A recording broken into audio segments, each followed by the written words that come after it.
नमस्कार, आप देख रहे हैं एसबीटी न्यूज। पेश है 22 मार्च मंगलवार सुबह 6:15 बजे राजस्थान की बड़ी खबरें। न्यू पेंशन स्कीम को खत्म करके ओल्ड पेंशन स्कीम लागू करने की घोषणा के बाद सीएम अशोक गहलोत ने अब 1 अप्रैल से कर्मचारियों के वेतन से कटौती खत्म करने की घोषणा की है। जनवरी 2004 से भर्ती हुए कर्मचारियों के मूल वेतन से हर माह होने वाली 10% कटौती को अगले महीने से खत्म कर दिया गया है। इसके अलावा पहले हुई कटौती को पेंशनर्स मेडिकल फंड की राशि आरजीएचएस में समायोजित करने के बाद बचे हुए पैसे को रिटायरमेंट के वक्त ब्याज सहित देने की घोषणा की है। एप्रोप्रिएशन बिल पर बहस के जवाब में गहलोत ने कहा कि 1 अप्रैल से कर्मचारियों को बढ़ा हुआ पैसा मिलेगा। कटौती खत्म करने से हर कर्मचारी को प्रति माह 2,000 रुपए से लेकर 10,000 रुपए तक बढ़ा हुआ पैसा मिलेगा। गहलोत ने बजट में 2004 और उसके बाद भर्ती कर्मचारियों पर लागू न्यू पेंशन स्कीम खत्म कर इसी साल से 1 अप्रैल से ओल्ड पेंशन स्कीम लागू करने की घोषणा की थी। न्यू पेंशन स्कीम में कर्मचारी के मूल वेतन से 10% पैसा एनपीएस के लिए काटा जाता था, उतना ही पैसा सरकार मिलाती थी। राजस्थान में वर्षों से बकाया लोन के फेर में उलझे बुनकरों को अब कांग्रेस सरकार ने राहत दी है। बुनकरों के बकाया लोन व पेनल्टी को माफ करने की घोषणा के बाद प्रदेश कांग्रेस अध्यक्ष गोविंद सिंह डोटासरा के प्रयासों से सभी जिलों में आदेश भी जारी हो गए हैं। सीकर जिला बुनकर संघ की पहल पर सर्किट हाउस में पीसीसी अध्यक्ष गोविंद सिंह डोटासरा, जिला प्रभारी व उद्योग एवं देवस्थान मंत्री शकुंतला रावत, किसान आयोग अध्यक्ष महादेव सिंह खंडेला, नीमका थाना विधायक सुरेश मोदी, कांग्रेस जिलाध्यक्ष सुनीता गिठाला आदि का सम्मान किया गया।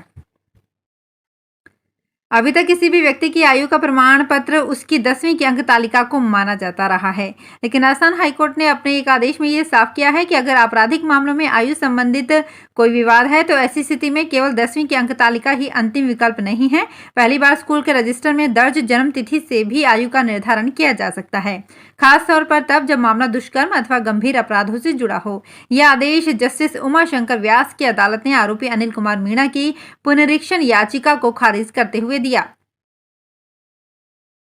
कोटा शहर को कैटल फ्री शहर, साथ ही पशुपालकों को प्राकृतिक माहौल के बीच शहरी क्षेत्र की सभी सुविधाएं उपलब्ध कराने और उनके जीवन स्तर में अमूलचूल परिवर्तन करने वाली नगर विकास न्यास कोटा की देवनारायण योजना तैयार हो चुकी है। यूडीएच मंत्री शांति धारीवाल ने बताया कि योजना के तहत जहां परिसर में पशुओं के लिए तमाम सुविधाओं को विकसित किया गया है, वहीं पशुपालकों के आवासों में नेचुरल गोबर गैस की सप्लाई के कनेक्शन का कार्य भी पूर्ण हो चुका है।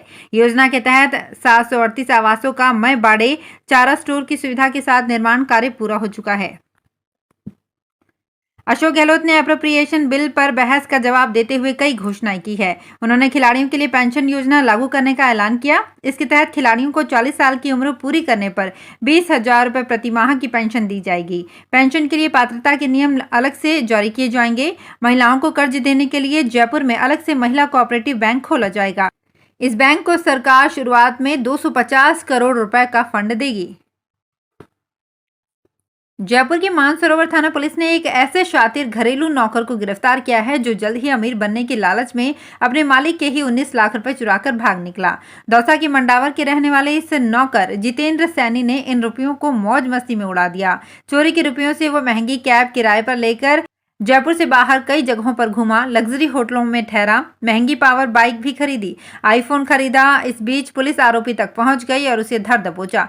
पुलिस के मुताबिक मानसरोवर में हरवंत विहार में रहने वाले सौरभ जैन के पास जितेंद्र सैनी पिछले 1 साल से बतौर घरेलू नौकर काम कर रहा था। राजस्थान में रोडवेज बसों को घाटे से उभारने एवं यात्रियों को बेहतर सुविधा मुहैया कराने के लिए अब रोडवेज भी निजी बसों की तर्ज पर लंबी दूरी पर स्लीपर बसों का संचालन करेगा। प्रदेश के परिवहन राज्य मंत्री ब्रजेंद्र ओला ने बताया कि रोडवेज द्वारा ट्रायल के तौर पर 8 बसें चलाई गई है। यात्री भार बढ़ने पर इसे लंबे रूट्स पर बढ़ाया जाएगा। भरतपुर में 24 मार्च को मुख्यमंत्री अशोक गहलोत आएंगे, जिसकी तैयारियों को लेकर जिला प्रशासन, पुलिस प्रशासन सहित कांग्रेस के नेता और मंत्री लगे हुए हैं। मंत्री सुभाष गर्ग ने ऑडिटोरियम का निरीक्षण किया था। सोमवार को कांग्रेस के खानू खान भरतपुर पहुंचे, जिन्होंने कलेक्टर आलोक रंजन सहित सभी अधिकारियों के साथ ऑडिटोरियम और हेलीपैड का निरीक्षण किया। दरअसल पूरे देश में कांग्रेस पार्टी सदस्यता अभियान चला रही है। यह अभियान 31 मार्च तक चलेगा। भरतपुर संभाग में सदस्यता अभियान को तेज करने के लिए मुख्यमंत्री अशोक गहलोत, प्रदेश अध्यक्ष गोविंद सिंह डोटासरा और राजस्थान राज्य के पीआरओ संजय निरुपम 24 तारीख को भरतपुर आएंगे। राजस्थान में सहकारिता बैंकिंग क्षेत्र में ऑनलाइन सुविधाओं का सोमवार से विस्तार हुआ है, जिसमें मोबाइल बैंकिंग, व्हाट्सएप बैंकिंग और एटीएम सुविधाओं के साथ साथ बैंक कर्मचारियों के लिए नए पोर्टल की शुरुआत हुई है। सहकारिता मंत्री उदयलाल आंजना ने इन सेवाओं को शुरू किया। सहकारिता के क्षेत्र में नए आयामों को स्थापित करने के लिए सरकार की कोशिश है कि निजी बैंकों की तरह सरकारी बैंकों में भी सुविधाओं का विस्तार हो। जयपुर में बढ़ते यात्री भार को देखते हुए अगले सप्ताह से शुरू समर शेड्यूल जारी होने जा रहा है। समर शेड्यूल में यात्रियों की संख्या को देखते हुए विमानन कंपनियों ने अपनी विमान सेवा बढ़ाने की तैयारी में लग गई है। समर शेड्यूल 27 मार्च से जारी होगा। वाराणसी से जयपुर के बीच सफर करने वालों के लिए अच्छी खबर है। 27 मार्च से वाराणसी से जयपुर के बीच सीधी विमान सेवा शुरू होने जा रही है। विमान सेवा शुरू होने से इन दोनों शहरों के बीच आवागमन करने वाले यात्रियों का समय बचेगा और पर्यटन को बढ़ावा मिलेगा। महाराणा प्रताप एयरपोर्ट डबोक से जयपुर आने वाली उड़ानें अब बंद होंगी। स्पाइस जेट की सुबह जयपुर से उदयपुर और उदयपुर से जयपुर की उड़ान करीब 7 बजे की थी, जो अब बंद हो जाएगी। राजस्थान के जन स्वास्थ्य अभियांत्रिकी मंत्री डॉक्टर महेश जोशी ने विधानसभा में आश्वस्त करते हुए कहा कि अभी वर्तमान क्लस्टर पैकेज इंदिरा गांधी नहर आधारित बाड़मेर लिफ्ट कैनाल परियोजना भाग अ, ब और स का काम चल रहा है और इसके पूरा होने पर जल की उपलब्धता के आधार पर जल जीवन मिशन के कनेक्शन दे दिए जाएंगे और परियोजना के कार्यों में तेजी लाई जाएगी। डॉक्टर जोशी ने प्रश्नकाल में विधायकों के पूरक प्रश्नों के जवाब में बताया कि बाड़मेर विधानसभा क्षेत्र के गांवों को पेयजल उपलब्ध कराने के लिए जल जीवन मिशन के तहत पेयजल मोहनगढ़ लिफ्ट परियोजना से उपलब्ध कराया जा रहा है। पंजाब विधानसभा चुनाव में मिली ऐतिहासिक जीत के बाद से आम आदमी पार्टी अब नेशनल प्लान तैयार कर रही है। आपने 9 राज्यों में पार्टी को मजबूत करने के लिए अपने पदाधिकारी नियुक्त कर दिए हैं। दिल्ली और पंजाब के बाद अब आपका फोकस छत्तीसगढ़, गुजरात, हरियाणा और राजस्थान जैसे राज्यों पर है, जहां अगले कुछ महीनों में विधानसभा चुनाव होने हैं। भाजपा विधायकों की बैठक में उन्हें सर्वसम्मति से विधायक दल का नेता चुना गया। बैठक में भाजपा के केंद्रीय पर्यवेक्षक राजनाथ सिंह और मीनाक्षी लेखी भी मौजूद रहे। वे 23 मार्च को राज्य के सीएम पद की दूसरी बार शपथ लेंगे। दरअसल पुष्कर सिंह धामी के विधानसभा चुनाव में खटीमा सीट से हार जाने के कारण अन्य नेता भी सीएम पद के लिए दावेदारी करने लगे थे। चुनाव प्रचार के दौरान राजनाथ सिंह ने कहा था, धामी फ्लावर भी है और फायर भी।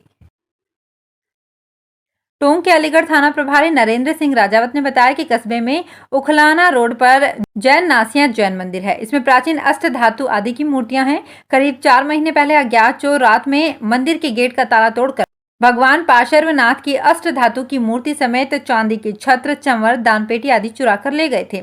इसका दूसरे दिन समाज के लोगों को पता चला तो वे आक्रोशित हो गए। इसकी रिपोर्ट दर्ज करने के बाद पुलिस चोरों की तलाश में जुटी हुई थी। सोमवार सुबह मुखबिर से सूचना मिली कि अलीगढ़ कस्बे से उखलाना रोड के पास एक मूर्ति पड़ी है। पुलिस ने मौके पर पहुंचकर देखा तो वो मूर्ति जैन नसिया मंदिर से चोरी हुई थी। पुलिस ने उसे बरामद कर थाने में सुरक्षित रख दिया।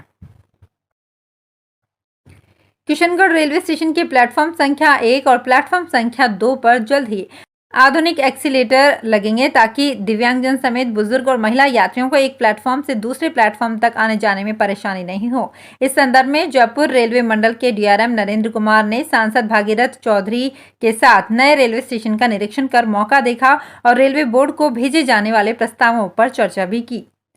तो फिलहाल इस बुलेटिन में इतना ही। फिर हाजिर होंगे कुछ और बड़ी खबरों के साथ। एसबीटी न्यूज के और भी वीडियोस को देखने के लिए हमारे चैनल को सब्सक्राइब करें और नोटिफिकेशन पाने के लिए बेल आइकन को प्रेस करें।